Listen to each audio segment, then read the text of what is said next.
All right.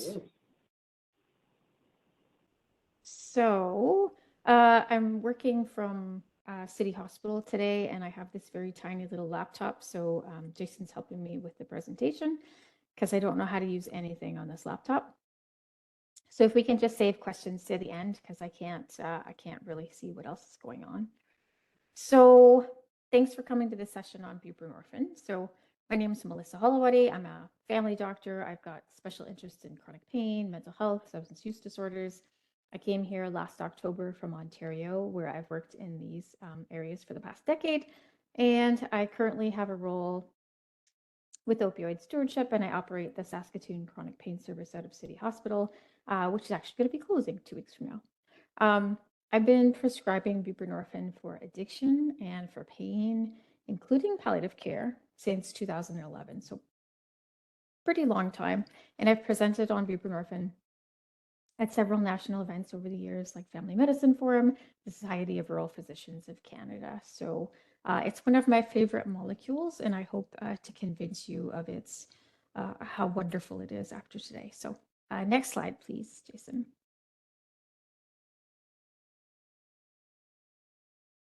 So what I'd like you to be able to walk away from today with today is knowing a little bit about the history of buprenorphine, be able to talk a little bit with other people about the unique properties of buprenorphine, and be comfortable using buprenorphine for chronic pain in various scenarios. So I'm actually not going to talk about its use in opioid use disorder today, but its use in chronic pain. So I will be talking about off-label use of the buprenorphine tablets and film for chronic pain management today.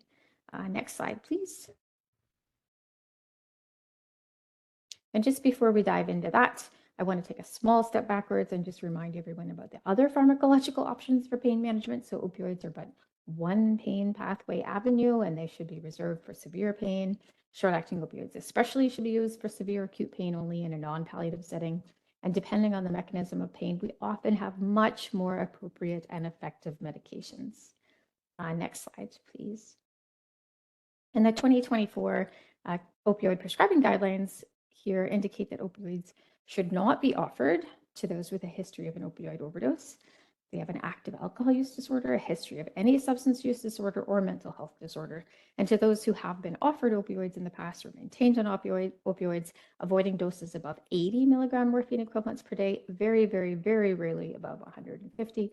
And if you're at that and still have pain, you should consider rotation to another opioid. Next slide, please. And that may seem really harsh, but these guidelines are in place for a really good reason. So the risk of opioid overdose is almost 3 times higher when you have an active substance use disorder or you take more than 90 morphine milligram equivalents per day.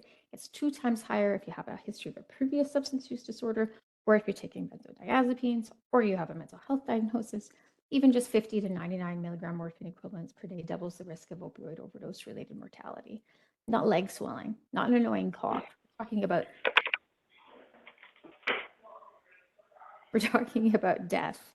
So that informed consent discussion regarding opioids needs to be rigorous and really well documented. Next slide, please. So the first myth I want to dispel is talking about, so moving on to buprenorphine, the first myth I want to dispel is that buprenorphine is not even remotely new. Next slide, please. So it's not a new drug. It's been available as a parenteral molecule for analgesia for acute, chronic, and neuropathic pain in the US and the UK since the 1970s. But it wasn't until the 1990s that its high binding affinity and its long half-life were really exploited for its use in opioid use disorder. So in France, back in 1996, family doctors were allowed to prescribe it for opioid use disorder without requiring the same level of training that was required for methadone. In 2007, it got approved in Canada as a sublingual tablet for treatment of opioid use disorder. The transdermal patch was approved in Canada in 2008 for pain management, and the subcutaneous depot formulation was approved for opioid use disorder about a decade later. If you could just hit enter for the next line there. So Belbuca was a buccal film that was approved for a short period of time in 2017 for pain management in Canada, no longer available here, but widely used in the US. And the buprenorphine implant was used in the US and Canada for many years for opioid use disorder, but discontinued production in the US in about 2019 and in Canada in 2021. I put in a ton of these. They were fantastic for people coming, wanting to come off of buprenorphine for opioid use disorder. Unique to Saskatchewan, so CPSS requires prescribers to have extra training and mentorship if prescribing for opioid use disorder, but not if you're using for chronic pain. Next slide, please. So the patch and the depot injection contain only buprenorphine. Sorry. Yeah, got it. Okay. Contain only buprenorphine, whereas the film and the tablets here in Canada have naloxone added to them. I'll get to how that plays into things a little bit later. The patches are not covered on formulary, whereas the depot, the tablets, and the film have been covered since July of 2024. So very, very recently, they've been covered on formulary. Next slide, please. As expected, the transdermal and depot formulations, of course, provide the most consistent serum levels without the peaks and troughs seen with the tablets or the film. However, because of the half-life of buprenorphine, this still provides way less yo-yoing than something like hydromorphone, which seems to be used an awful lot here, as far as I can tell. So next slide, please. So what do we have for starting people on buprenorphine for pain management here in Canada is the Butrans patch, which is the transdermal patch, and then off-label, the use of the Suboxone tablet or film. So the equivalency between the tablets and the film, just keep going back and forth between screens, which is driving me crazy. Although the film might be a bit more bioavailable, and the 20 milligram transdermal patch, which releases about the same amount of bioavailable buprenorphine as a 2 milligram tablet in a 24-hour period.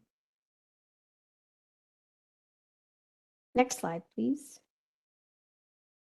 So the biochemistry of buprenorphine is important to understand its uniqueness. So just stay with me for a minute. So we've got studies that show buprenorphine binds at the mu opioid receptor. It binds there really tightly, and it acts as a partial agonist. So partial agonist does not equal partial analgesia. Partial agonist does not equal partial analgesia. It has similar analgesic effects to full mu opioid receptor agonists. It also binds really tightly to the delta and kappa opioid receptors, where it's an antagonist, it's a blocker.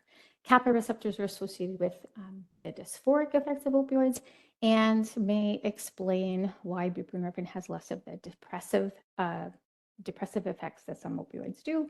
And it also has a bit of partial agonist activity at the ORL1 receptor or the nociceptin receptor, although the significance of that isn't really well known.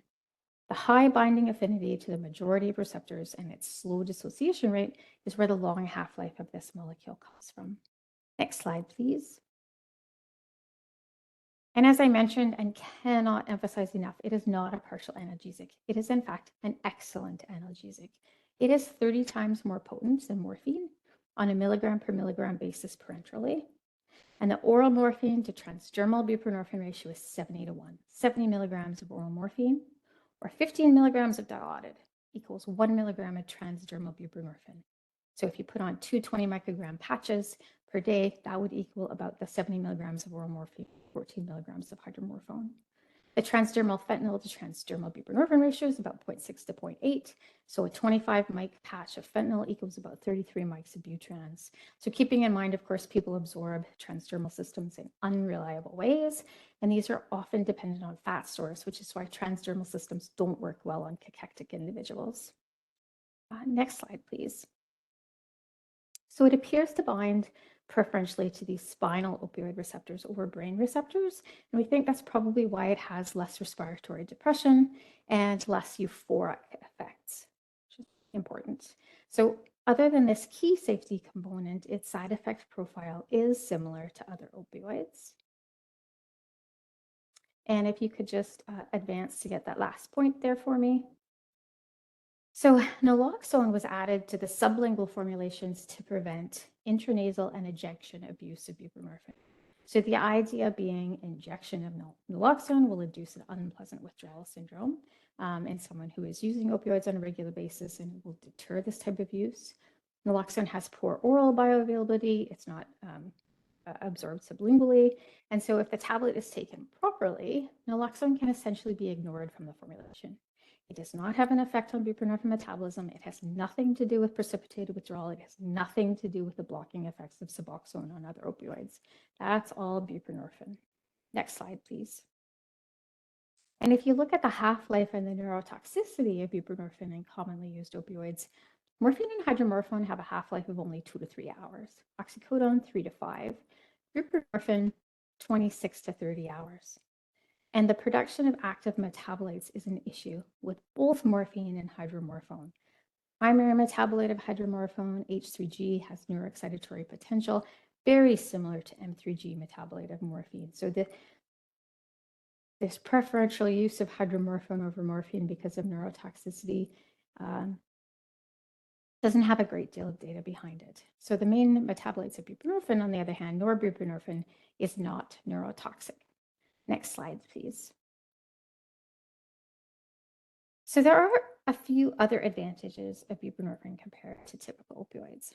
So buprenorphine and its metabolites are excreted mainly by the biliary system. And this method of excretion makes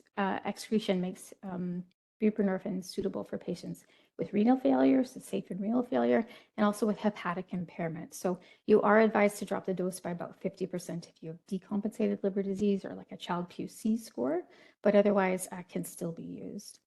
Elderly patients, more likely to experience chronic pain, often have renal impairment, so buprenorphine may be a more suitable choice for this population over other typical opioids. And in addition, the formulation bypasses first-pass metabolism. So this can be helpful if people have GI disease, gastric bypass, worried about absorption, vomiting issues, they have difficulty swallowing. I've used this really successfully in palliative care populations for laryngeal cancer, in fact. And there appears to be a lot less opioid-induced hyperalgesia with buprenorphine compared to other opioids. Next slide, please.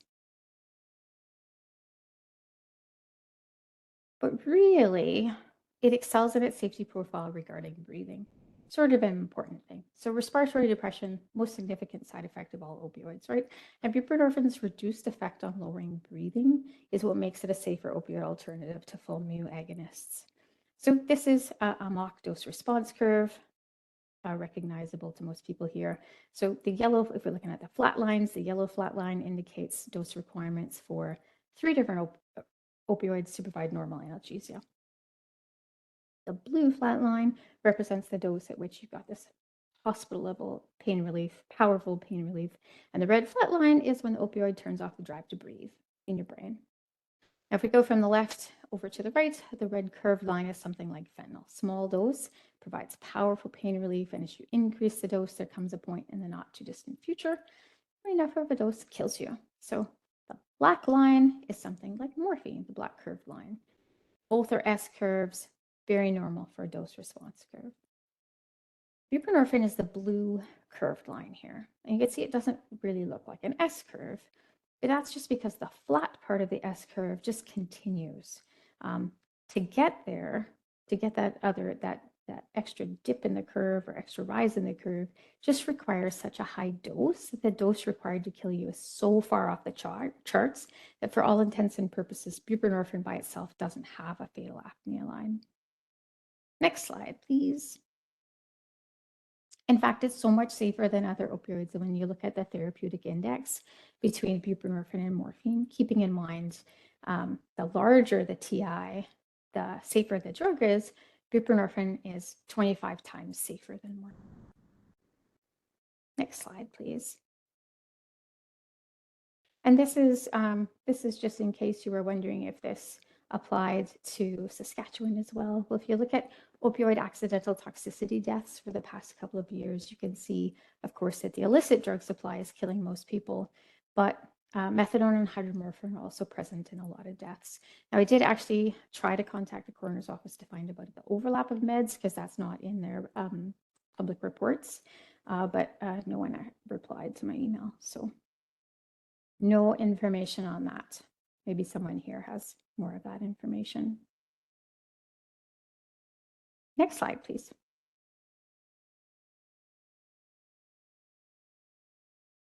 So if it's so much safer and just as effective for analgesia, how come we don't use it more?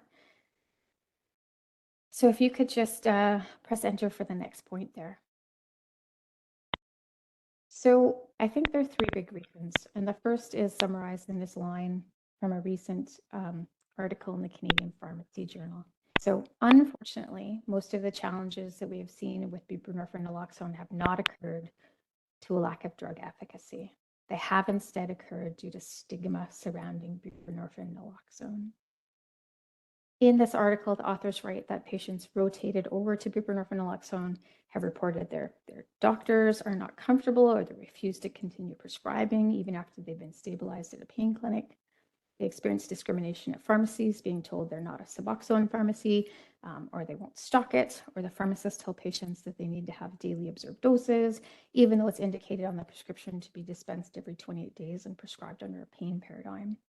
The authors write, and I completely agree with this, that systemic discrimination is keeping Canadians suffering from chronic pain from receiving a safer opioid management option. Next point, please. So the second is confusion about the CPSS regulations. So I don't understand the history, again, not having been here for longer than a year. I don't understand why there are different regulations regarding the ability to prescribe buprenorphine for opioid use disorder versus pain management, but there are. There are no extra training requirements from the CPSS if you're using buprenorphine for chronic pain only. And if you could just press enter one more time to get that last point. So finally, prescribers and dispensers don't understand precipitated withdrawal, and it makes them scared. So we're going to touch on this soon as we go over prescribing and how to cancel patients who may be on this or are thinking about starting it. Next slide, please. So if we start off by thinking about opioid naive patients, so of course, opioid naive patients should be started on the lowest dose possible and titrated up as needed. And of course, you've tried all the other things before you start opioids. Buprenorphine is safe in renal failure, liver compromise, and has less respiratory depression.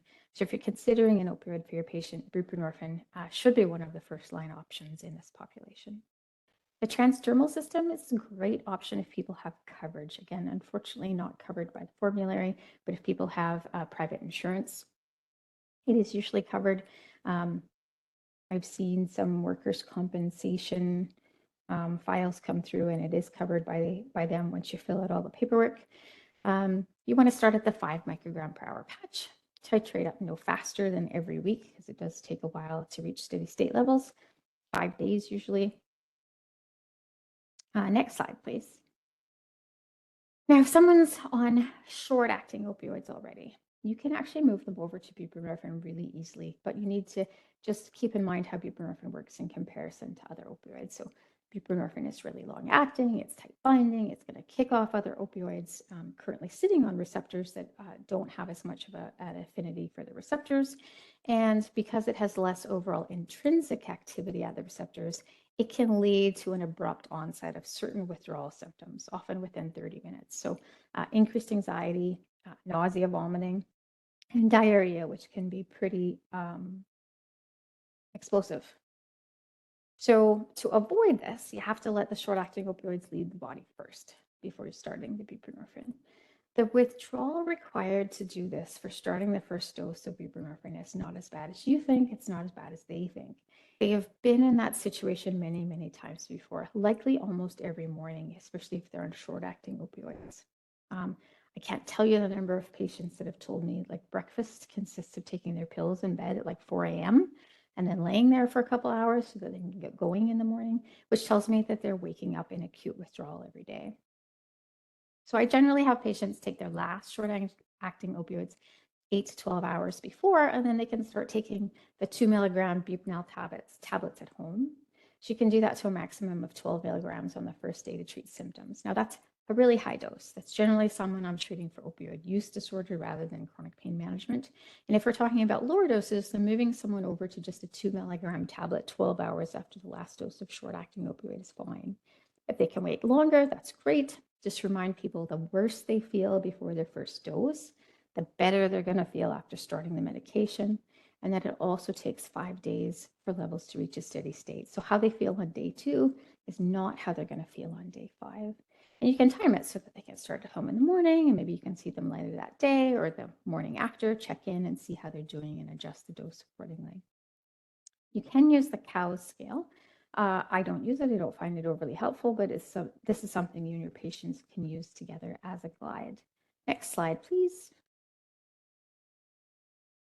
So this is an example of the COWS scale. It looks at various physical manifestations of withdrawal. It's freely available out there on the internet. And basically a COWS score over 12 means that someone is generally safe to start their buprenorphine. Again, we're talking sort of chronic pain management, not talking about illicit fentanyl. That's a whole other story. And opioid use disorder prescribing kind of over here, especially in the world of the illicit fentanyl supply. Next slide, please. So if you're moving someone over from methadone or fentanyl, though, which are much longer acting, hydromorphone has a very high binding affinity. It can be a little bit trickier to move over to buprenorphine, but you can avoid this precipitated withdrawal, this increased anxiety, vomiting, diarrhea, when a person has a certain amount of opioid in their body already. When they take the higher binding but lower receptor activity, the way to do this is to do something called microdosing. So that is getting a small amount of buprenorphine into the body while the person is still on their long-acting opioid. So microdosing, or the Bernese method, has been around quite a long time. So the Medify document, which I have listed here, was published in 2018. RX Files also has a nice document that's easy to follow on how to do microdosing. And I've been doing it since 2018 to move people over from methadone to buprenorphine. You know, if you can move people over from methadone to buprenorphine without any problems, you can certainly move people over from hydromorphine or oxycodone or anything like that without any issues. Next slide, please. So the Bernese method, or microdosing, as I said, uses really small amounts of buprenorphine in an increasing manner over a week, while the patient is week to 2 weeks, depending on how you do things, while the patient's still on a normal dose of their full agonist. I actually just use 7 days. I've always used 7 days. And what this does is it slowly displaces the full agonist, and it avoids having to be in any withdrawal to move over. It's very smooth. I've only ever had trouble with a handful of people over a handful of times over the years, and they all used illicit street fentanyl. Next slide, please. If someone does go through precipitated withdrawal, the general idea these days is to just use 2 milligram tablets and continue to use the buprenorphine to sort of ease the system. Just if you're in precipitated withdrawal already, you may as well just go for it. So talk about ripping off the Band-Aid fast versus ripping off the Band-Aid slow. May as well just take 2 milligram tablets until things settle. So just continuing the induction as planned, reassessing patients very, very regularly just to see how they're doing. Next slide, please.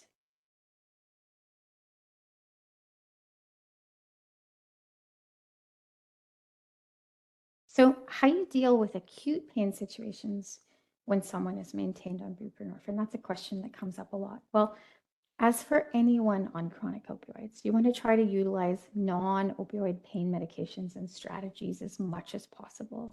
But be aware that patients may also require higher doses of opioids for a short period of time. And this can mean a few days of Dilaudid, as is appropriate. Hydromorphone is able to be used on top of buprenorphine, as is appropriate for an acute fracture. Or it may mean increasing the buprenorphine for a while for someone who's got cholecystitis and they're awaiting surgery. You may just have to go up on that buprenorphine dose because clearly they will have a chronic pain until the gallbladder is taken out. Next slide, please. And then perioperative questions also seem to still arise. So perioperative management of patients of buprenorphine is the same. You wouldn't get rid of their buprenorphine. They may require a short period of increased opioids postoperatively, and anyone on a chronic opioid routine already should be provided with multimodal analgesia options.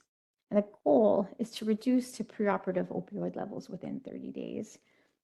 Being on buprenorphine is not unique, very similar to being on any other opioid regimen in the way you would treat it around perioperative time. I've taken care of people who needed valve reconstruction who are on buprenorphine. It's not been a problem. We just don't stop the buprenorphine. Next slide, please. So these are some of the references that were used in preparing this talk. I wanted to have a lot of time for discussion today. So next slide, I'm happy to answer any questions.